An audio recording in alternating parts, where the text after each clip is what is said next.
Good morning, BSc third year. कल हमने पढ़ा था ग्लाइकोलाइसिस के बारे में, मैकेनिज्म ऑफ रेस्पिरेशन पढ़ा था। हम क्या पढ़ रहे हैं? रेस्पिरेशन पढ़ रहे हैं। रेस्पिरेशन के सब टॉपिक्स कवर कर रहे हैं। रेस्पिरेशन और इसके अंदर हमने पढ़ा था मैकेनिज्म ऑफ रेस्पिरेशन। रेस्पिरेशन में हमने क्या क्या पढ़ चुके हैं? सबसे पहले हमने रेस्पिरेशन में क्या पढ़ा था?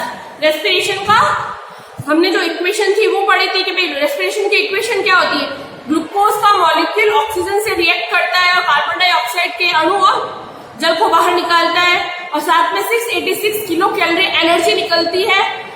36 to 38 एटीपी बनती है। हीट के फॉर्म में एनर्जी रिलीज होती है। इसलिए हम रेस्पिरेशन की रिएक्शन को ऊष्माक्षेपी भी कहते हैं, क्योंकि इसके अंदर एनर्जी हीट के रूप में बाहर निकलती है। ठीक है। उसके बाद में हमने बताया था कि जब इसकी अगर हम डेफिनेशन भी हमने पढ़ी थी। डेफिनेशन क्या होती है? उच्च ऊर्जा वाले यौगिक निम्न ऊर्जा वाले यौगिकों में इंटरचेंज होते हैं। जब ग्लूकोज युक्त उच्च कार्बनिक जो पदार्थ है उसका ऑक्सीकरण होता है, ऑक्सीजन से रिएक्ट करता है, रिएक्ट करके वो निम्न यौगिक कार्बन डाइऑक्साइड बनाता है। ठीक है। कार्बन डाइऑक्साइड में विघटित होता है और जल के अणु भी निष्कासित करता है। इसके अलावा हमने ये बताया था कि जो रेस्पिरेशन की रिएक्शन है इसको एलोस्टेरिक एम्फिस्टेटिक रिएक्शन कहते हैं। क्यों कहते हैं एम्फोस्टेटिक? क्योंकि इनके अंदर क्या होता है? श्वसन, इनके अंदर ऑक्सीडेशन और रिडक्शन दोनों रिएक्शन होती है, इसलिए हमने इसको एम्फीफॉलिक रिएक्शन भी कहा था। ठीक है। वापस एक बार, जो श्वसन की रिएक्शन होती है उसको हमने एम्फीफॉलिक रिएक्शन कहा था। एम्फीफॉलिक रिएक्शन क्यों कहा था? क्योंकि इसके अंदर रिडक्शन और ऑक्सीडेशन दोनों रिएक्शंस होती है। ऑक्सीकरण भी होता है और अपचयन भी होता है। इसको हमने एम्फीफॉलिक रिएक्शन कहा था। उसके बाद में हमने पढ़ा था कि भाई जो श्वसन क्रियाधार या रेस्पिरेटरी सबस्ट्रेट के बारे में, अगर सेल के पास कार्बन डाइऑक्साइड होता है तो सेल क्या करता है? कार्बन डाइऑक्साइड को कार्बन डाइऑक्साइड होगा तो सेल क्या करेगा? कार्बन डाइऑक्साइड को यूज करेगा एज अ अगर सेल के पास ग्लूकोज है,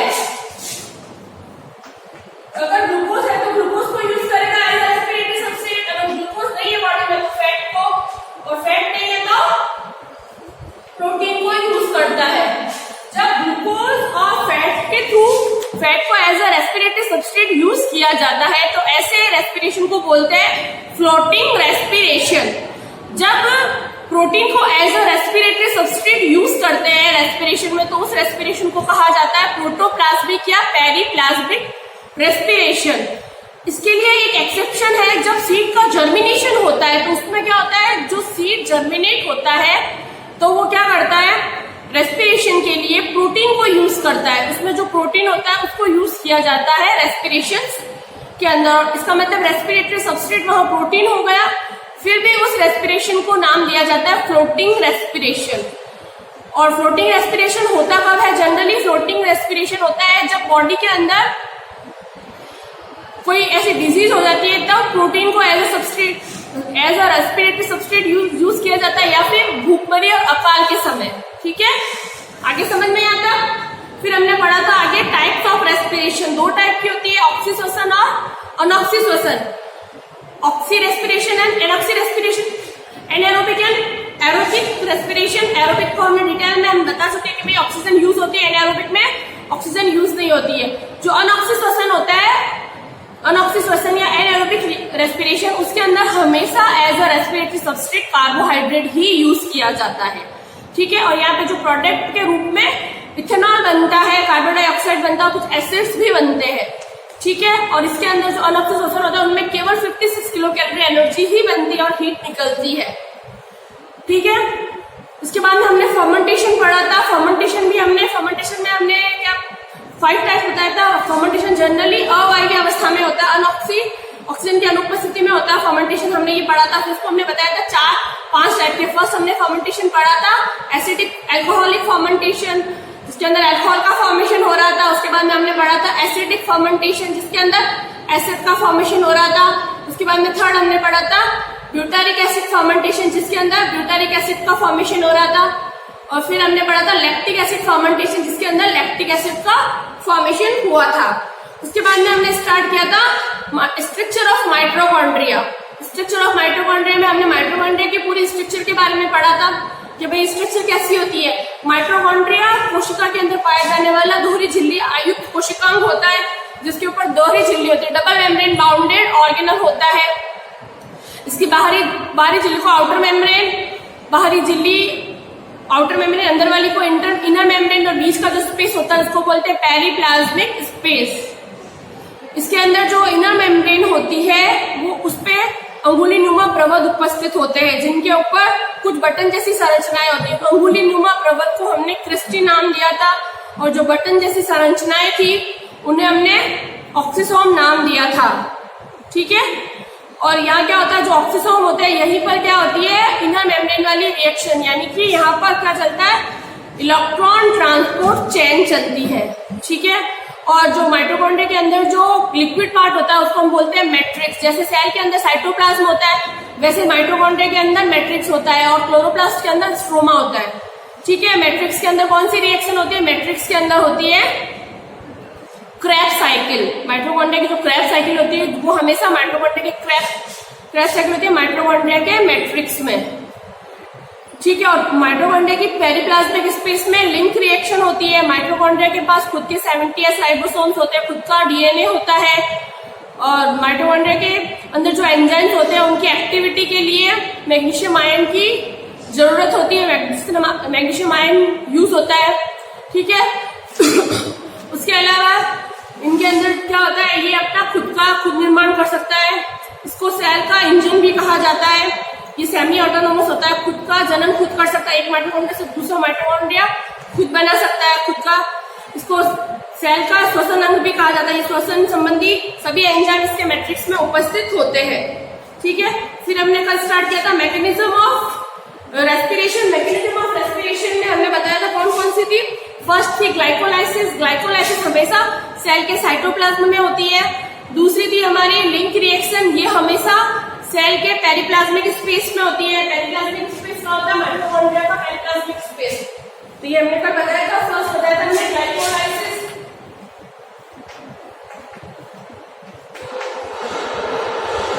ग्लाइकोलाइसिस था, सेकंड क्या था, सेकंड था हमारा लिंक रिएक्शन, थर्ड था हमारा इलेक्ट्रॉन, थर्ड था हमारा क्रेब्स साइकिल,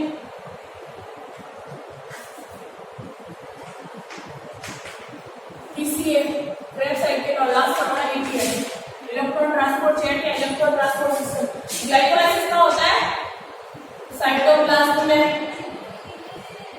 ठीक है, लिंक रिएक्शन होती है माइटोकॉन्ड्रिया की, सूत्र लिख देते हैं माइटोकॉन्ड्रिया की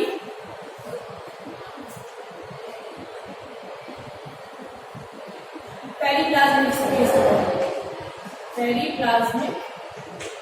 पेरिप्लाज्मिक स्पेस का होता है माइटोकॉन्ड्रिया के इनर और आउटर मेम्ब्रेन के बीच में जो स्पेस होता है उसको बोलते हैं माइटोकॉन्ड्रियल पेरिप्लाज्मिक स्पेस। तो ये क्या होता है, माइटोकॉन्ड्रियल पेरिप्लाज्मिक स्पेस में होती है लिंक रिएक्शन। क्रेब्स साइकिल होता है मैट्रिक्स ऑफ माइटोकॉन्ड्रिया, और एटीएस का होता है इलेक्ट्रॉन ट्रांसपोर्ट चेन होती है इनर मेम्ब्रेन ऑफ माइटोकॉन्ड्रिया। जो ऑक्सीसोम जिसके बारे में हम बता रहे थे वो भी इसके अंदर यूज होता है। वहां पर एटीएस का 4 कॉम्प्लेक्स वर्क पड़ता है एटीएस का ऑक्सीसोम में। ठीक है, फिर हमने कल स्टार्ट किया था ग्लाइकोलाइसिस। ग्लाइकोलाइसिस का हमने डेफिनेशन बताई थी। हमने बताया था ग्लाइकोलाइसिस को अगर हम तोड़े तो ग्लाइको प्लस लाइसिस। ग्लाइको का मतलब होता है सुगर और लाइसिस का मतलब होता है ब्रेकडाउन। तो सुगर का ब्रेकडाउन या शर्करा का टूटना ग्लाइकोलाइसिस कहलाता है।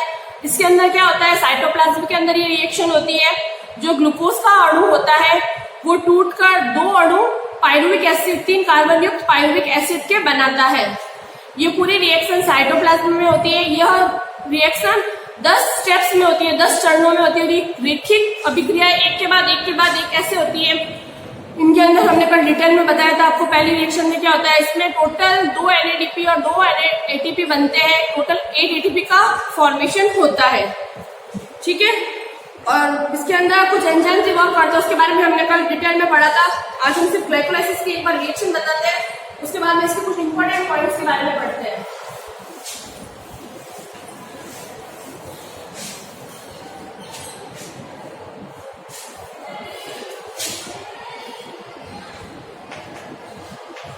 ग्लाइकोलाइसिस की रिएक्शन में क्या आएगा? शुगर C6H12O6, ठीक है, plus 2 ADP plus inorganic phosphate work किया, साइटोप्लाज्म के एंजाइम काम करेंगे और पाइरुविक एसिड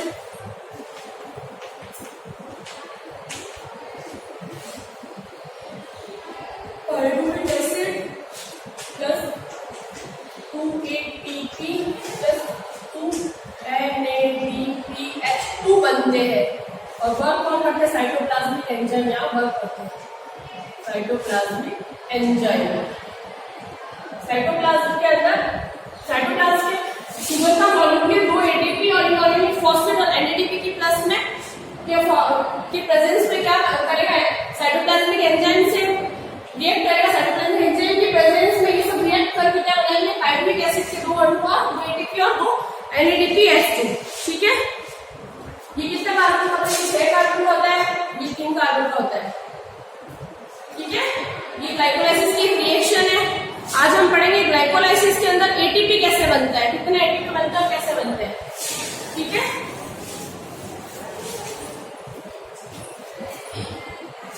ग्लाइकोलाइसिस में एटीपी का बनना, एटीपी कैसे बनते हैं? एटीपी का बनना, एटीपी कैसे बनते हैं? ग्लाइकोलाइसिस में क्या होता है?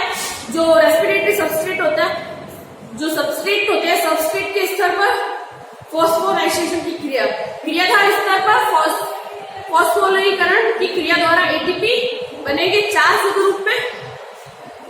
तो इसको हम लिख देते हैं, यहाँ से स्टार्ट करते हैं ताकि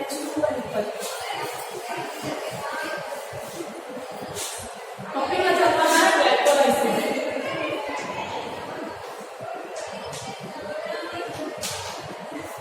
ठीक है, फर्स्ट पॉइंट लिखिए, क्रियाधार के स्तर पर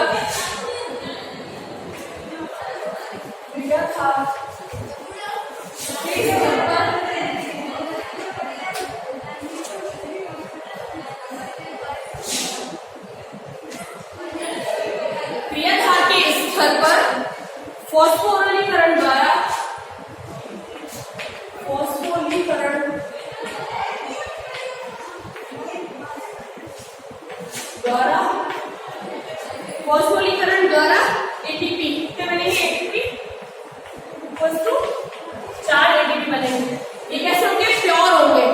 ये कैसे बनते हैं? 2 एटीपी बनते हैं,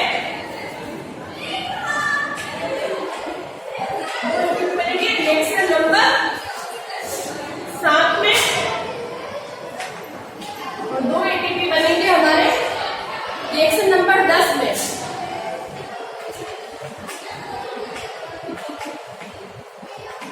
ठीक है,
बने हुए माइनस खर्च, कुल कितने बने कितने टोटल 4 टोटल बन गए, 2 2 4, 4 और 6 10, टोटल कितने बने 10 एटीपी बने। तो यहाँ टोटल कितने एटीपी टोटल बने एटीपी, कुल बने एटीपी तो ढंग से लिखे ताकि आपको समझ में आ जाए।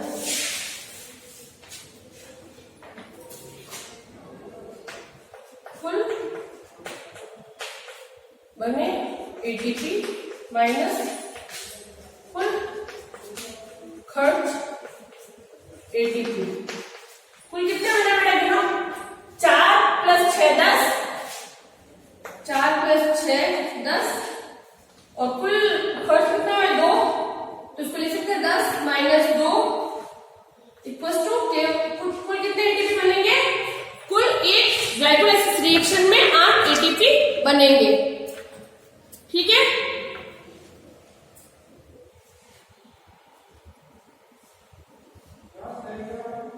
ठीक है। अब वापस एक बार इसको हम पढ़ते हैं। क्रियाधार के स्तर पर फास्फोरिलीकरण द्वारा एटीपी बनते हैं 4, टोटल 4 एटीपी बनते हैं, 2 एटीपी बनते हैं रिएक्शन नंबर 7 में और 2 एटीपी बनते हैं रिएक्शन नंबर 10 में। और एनएडीपीएस2 बनते हैं, 2 एनएडीपीएस2 बनते हैं, एक एनएडीपीएस2 बराबर होता है 3 एटीपी के, तो 2 × 3 एटीपी = 6 एटीपी। ठीक है, और एटीपी खर्च कितने होते हैं रिएक्शन नंबर 1 और 3 में एक एटीपी खर्च होगा, तो टोटल 2 एटीपी खर्च होते हैं। तो कुल एटीपी कितने बने, अगर कुल ग्लाइकोलाइसिस के एटीपी लास्ट में कितने बने, तो कुल बनते हैं, कुल का हम कैसे करेंगे, जो कुल बने हुए एटीपी है, कुल एटीपी कैसे लिखेंगे, कुल बने हुए एटीपी कितने बने 4 + 6 10 और कुल खर्च 2, तो कितने बच गए 8 एटीपी। तो टोटल ग्लाइकोलाइसिस के रिएक्शन में 8 एटीपी बनते हैं। और ग्लाइकोलाइसिस में शुद्ध एटीपी का निर्माण कितना होता है, ये है शुद्ध प्योर एटीपी, शुद्ध एटीपी 4 बनते हैं और 4 में से अगर खर्च एटीपी को घटाए तो कितना होगा, ऐसे लिख सकते हैं इसको 4 एटीपी माइनस कितने खर्च हुए 2 एटीपी इक्वल टू शुद्ध रूप में 2 एटीपी बनते हैं। ठीक है, और 6 एटीपी कहां बनते हैं एनएडीपीएस2 से। ठीक है, आया सब समझ में। शुद्ध एटीपी कितने बने, शुद्ध लाभ एटीपी का कितना होगा हमें 2 एटीपी का। ठीक है, आया समझ में आता। ये हो गई हमारी पूरी ग्लाइकोलाइसिस की रिएक्शन। आज हम स्टार्ट करेंगे नेक्स्ट लिंक रिएक्शन। ग्लाइकोलाइसिस पूरा हो चुका है, एक पॉइंट लिखवा दिए मैंने।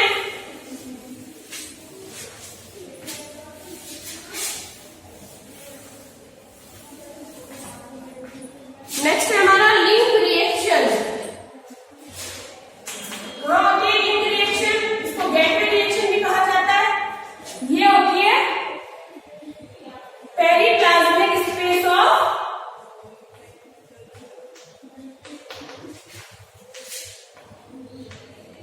माइटोकॉन्ड्रिया।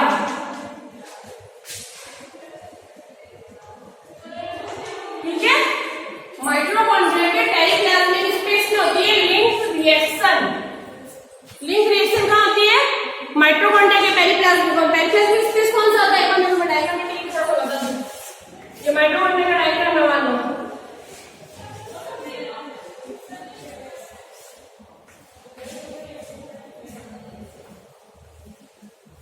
ये जो स्पेस होता है ना पेरिप्लाज्मिक स्पेस, ये वाला है आउटर मेम्ब्रेन और ये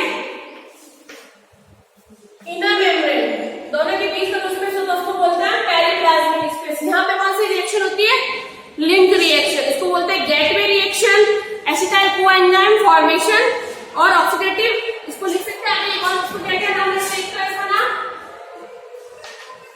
गेटवे रिएक्शन, दूसरा इसका नाम oxidative decarboxylation reaction, oxidative decarboxylation reaction, और तीसरा है एसिटाइल कोएंजाइम फॉर्मेशन।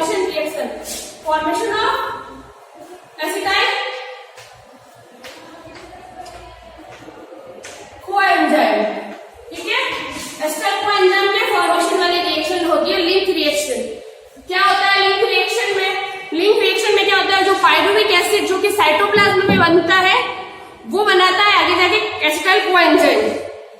ठीक है,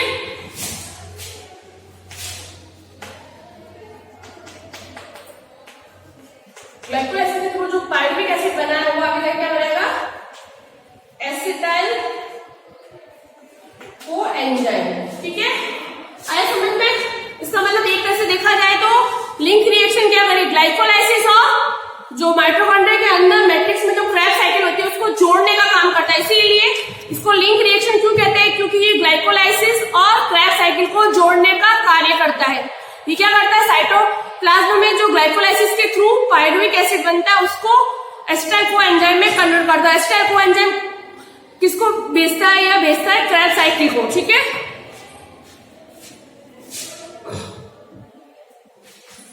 इसमें क्या यूज होती है, तो ऑक्सीजन यूज होती है और कार्बन डाइऑक्साइड निकलती है। 2 कार्बन डाइऑक्साइड के अणु निकलते हैं इसके अंदर से। ठीक है, और यहाँ पे काम क्या आता है, पीडीएच, फॉस्फोडिहाइड्रोजिनेज एंजाइम काम आता है, पीडीएच। ठीक है, और NADH2, 2 NADH2 के मॉलिक्यूल भी निकलते हैं, NADH2, इसको PA भी लिखते हैं, पायरुविक एसिड 3 कार्बन वाला है, और एसिटाइल कोएंजाइम भी ये होता है 2 कार्बन का। ठीक है, जो पीडीएच होता है, पीडीएच का पूरा नाम क्या है,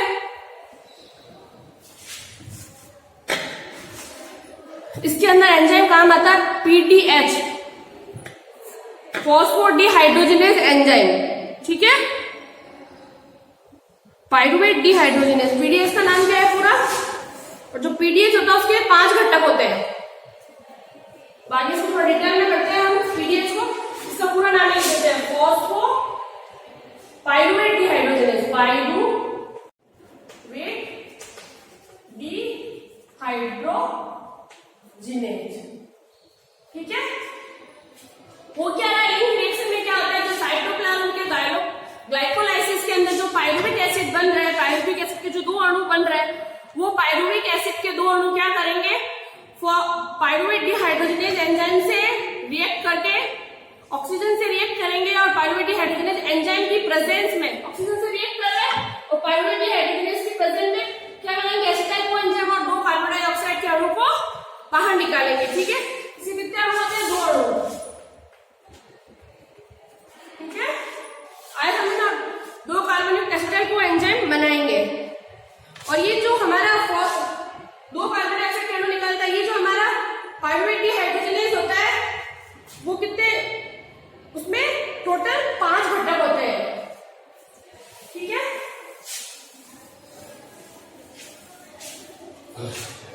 जो बता रहे पायरुवेट डिहाइड्रोजिनेज, इसके 5 घटक होते हैं। कौन से है, पहला घटक है इसका coenzyme, linoleic acid, lipoic acid, TPP, magnesium +2, NADH। First है इसका कोएंजाइम, दूसरा इसका NAD+, तीसरा है इसका लिपोइक एसिड,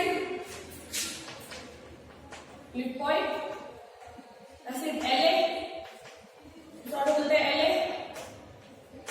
चौथा है इसका TPP, और 5वां है इसका मैग्नीशियम +2 आयन। TPP का पूरा नाम होता है थायमिन पायरोफॉस्फेट, थायमिन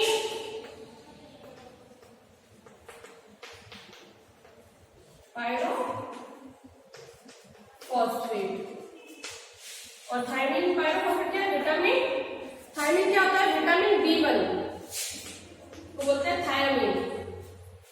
ठीक है, पायरोफॉस्फेट, इसके अंदर क्या होता है, जो पीडीएच होता है उसके 5 घटक होते हैं। इसका होता है कोएंजाइम, दूसरा NAD+, तीसरा लिपोइक एसिड, चौथा टीपीपी, थायमिन पायरोफॉस्फेट और मैग्नीशियम आयन। ये अभिक्रिया ग्लाइकोलाइसिस, और ये क्या कर रही है, ये रिएक्शन क्या करती है, ग्लाइकोलाइसिस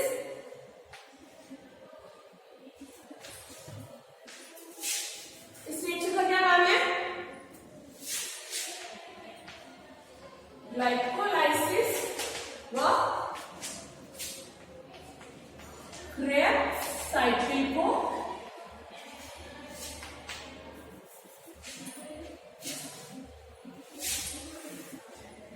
ग्लाइकोलाइसिस और क्रेब्स साइकिल को जोड़ने का काम करती है। ठीक है, ये रिएक्शन क्या करेगी, ग्लाइकोलाइसिस और क्रेब्स साइकिल को जोड़ने का काम करती है। इसका मतलब यहाँ ऊपर क्या हो रही है, ये ग्लाइकोलाइसिस के थ्रू बन रहा है,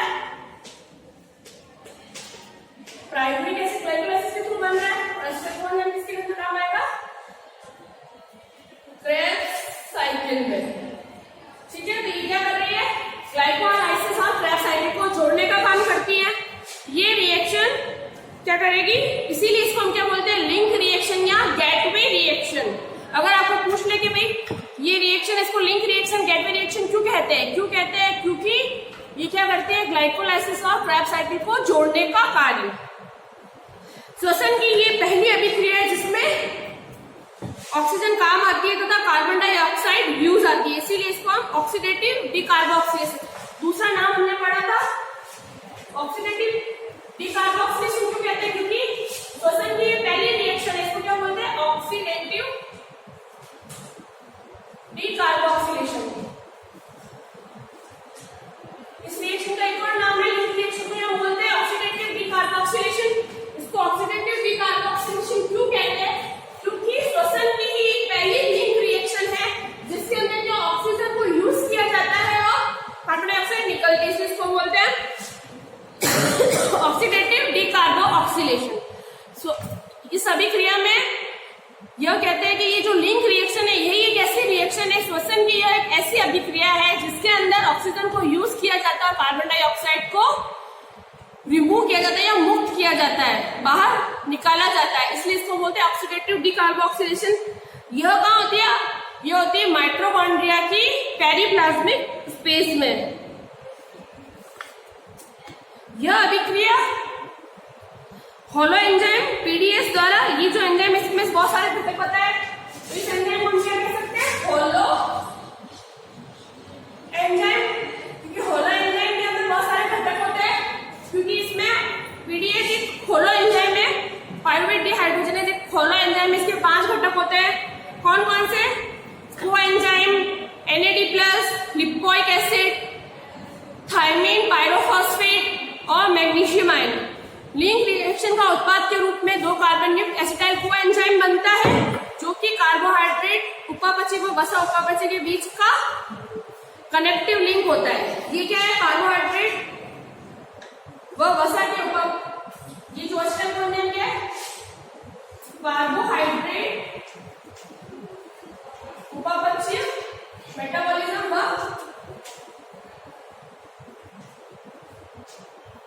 फैट मेटाबॉलिज्म के बीच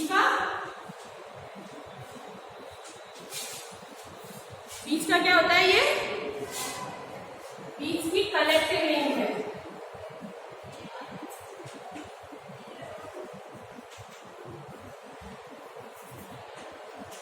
ठीक है, ये जो एसिटाइल कोएंजाइम बनता है वो क्या है, कार्बोहाइड्रेट के मेटाबॉलिज्म को फैट के मेटाबॉलिज्म के बीच की कनेक्टिव लिंक होती है।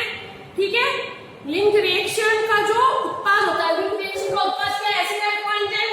ये जो एसिटाइल कोएंजाइम होता है वो कार्बोहाइड्रेट के मेटाबॉलिज्म और फैट के मेटाबॉलिज्म के बीच का कनेक्टिव लिंक होता है। ठीक है, लिंक रिएक्शन के अंदर सब प्रोडक्ट के फॉर्म में क्या निकलता है, सह उत्पाद के रूप में 2 NADH2 के अणु बनते हैं जो कुल 6 ATP का उत्पादन करते हैं। इसका मतलब ये क्या निकल रहा है, इसके अंदर सह उत्पाद, तो 2 NADH2 निकल रहे हैं यहाँ पे, सह उत्पाद के रूप में क्या निकल रहा है, 2 NADH2 और 1 NADH2 किसके बराबर होता है, अभी हमने पढ़ा था, 1 NADH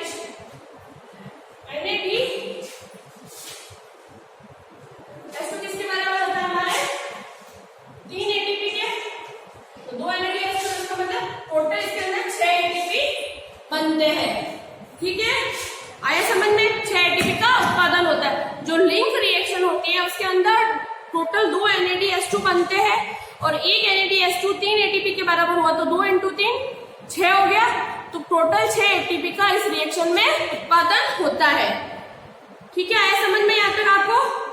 एक बार वापस स्टार्ट करते हूँ मैं। लिंक रिएक्शन, लिंक रिएक्शन कहाँ होती है? माइटोकॉन्ड्रिया के पेरिप्लाज्मिक स्पेस में होती है। ठीक है, लिंक रिएक्शन कहाँ होती है? माइटोकॉन्ड्रिया के पेरिप्लाज्मिक स्पेस में होती है। इसका 3-4 नाम है। एक इसका नाम है गेटवे रिएक्शन। इसको लिंक रिएक्शन या गेटवे रिएक्शन क्यों कहते हैं? क्योंकि यह क्या करेगा, साइटोप्लाज्म में होने वाली ग्लाइकोलाइसिस और माइटोकॉन्ड्रिया के क्रेब्स साइकिल के बीच को जोड़ती है, दोनों को जोड़ती है, मतलब ग्लाइकोलाइसिस और क्रेब्स साइकिल को जोड़ने का काम करती है। इसलिए इसको लिंक रिएक्शन या गेटवे रिएक्शन कहा जाता है। इसको ऑक्सीडेटिव डिकार्बोक्सिलेशन रिएक्शन भी कहा जाता है। क्यों कहा जाता है? क्योंकि यही रेस्पिरेशन की वह अभिक्रिया है, श्वसन में ये पहली ऐसी अभिक्रिया है जिसके अंदर क्या होता है, जिसके अंदर ऑक्सीजन को यूज किया जाता है, कार्बन डाइऑक्साइड को रिमूव किया जाता है, निकाला जाता है। इसलिए इसको बोलते हैं ऑक्सीडेटिव डिकार्बोक्सिलेशन रिएक्शन। ठीक है, उसके बाद में यही श्वसन की पहली ऐसी अभिक्रिया जिसके अंदर ऑक्सीजन यूज होता है, कार्बन डाइऑक्साइड निकल रही है, इसीलिए इसको बोलते हैं ऑक्सीडेटिव डिकार्बोक्सिलेशन। ठीक है, और ये जो रिएक्शन होती है ये कहाँ होती है? माइटोकॉन्ड्रिया के पेरिप्लाज्मिक स्पेस में होती है। यहाँ पर जो एंजाइम काम आता है पीडीएफ, एक होलो एंजाइम होता है, पाइरूवेट डिहाइड्रोजनेज होलो एंजाइम है जिसके 5 घटक होते हैं, coenzyme, NAD+, lipoic acid, TPP और मैग्नीशियम, थायमिन, पायरोफॉस्फेट। इसके अंदर क्या होता है? 2 NADH2 बनते हैं, यानी कि टोटल 6 एटीपी का उत्पादन होता है। इसका जो उत्पाद बनता है वो एंजाइम वो एक कनेक्टिव लिंक होती है कार्बोहाइड्रेट मेटाबॉलिज्म और फैट मेटाबॉलिज्म के बीच की। ठीक है, और यहाँ पर क्या होता है? पायरुविक एसिड एस्टर कोएंजाइम में चेंज होता है, पायरुवेट ग्लाइकोलाइसिस में हो रहा है, ग्लाइकोलाइसिस से पायरुवेट बन रहा है और एस्टर कोएंजाइम आगे तक क्रेब्स साइकिल में यूज होता है। ठीक है, इसलिए दोनों के बीच की लिंक रिएक्शन होती है। आया समझ में? यहाँ तक कोई प्रॉब्लम तो नहीं है लिंक रिएक्शन में? अभी तक हमने क्या क्या पढ़ा? अभी तक हमने ग्लाइकोलाइसिस के जो भी पॉइंट से पढ़ा कि भाई ग्लाइकोलाइसिस में कुल एटीपी 8 एटीपी कैसे बनती है, कि भाई 8 एटीपी कैसे बनती है ग्लाइकोलाइसिस में। अगर क्रियाधार के फॉस्फोरीकरण स्तर पे हम देखें तो 2 एटीपी तो बनती है रिएक्शन नंबर 7 में और 2 एटीपी ही बनती है रिएक्शन नंबर 10 में। तो टोटल प्योर फॉर्म में 4 एटीपी बन गई। फिर क्या होता है? आगे बनता है NADH2। NADH2 क्या बनता है? NADH2 एक NADH2 3 एटीपी के बराबर होता है। तो 2 × 3 यानी कि 6 एटीपी बनते हैं इनके अंदर। तो टोटल कितना हो गया? कुल कितने एटीपी? 10 एटीपी बन गए एक ग्लाइकोलाइसिस में। और यहाँ पर 2 एटीपी खर्च हो जाते हैं। एक एटीपी खर्च होता है रिएक्शन नंबर 1 में और एक एटीपी खर्च होता है रिएक्शन नंबर 3 में। तो इसका मतलब 8 - 10 - 8 10 - 2 टोटल 10 एटीपी बने थे 4 प्योर फॉर्म में और 6 एटीपी बने थे NADH2 के हिसाब से। हमने अगर काउंट करें एटीपी के फॉर्म में तो 6 एटीपी। तो 6 + 4 10 में से 2 एटीपी निकल गए तो टोटल कुल एटीपी कितने बन गए? 8। और अगर प्योर फॉर्म में देखें तो प्योर फॉर्म में 4 एटीपी बनते हैं और खर्च 2 होते हैं तो 2 एटीपी बनते हैं प्योर फॉर्म में ग्लाइकोलाइसिस की रिएक्शन में। ठीक है, यहाँ तक समझ में आया? और फिर हमने पढ़ा लिंक रिएक्शन को पूरा डिटेल में। अब हम पढ़ेंगे नेक्स्ट आगे क्रेब्स साइकिल। ठीक है, आज जितना पढ़ाया उसको रिवाइज कीजिए। कल हम स्टार्ट करेंगे क्रेब्स साइकिल। साथ साथ जो भी पॉइंट्स मैंने लिखवा है वो आप कॉपी में नोट डाउन कर दीजिए। कुछ भी प्रॉब्लम हो तो मैसेज या कॉल करके पूछ सकते हो आप मुझे। ठीक है।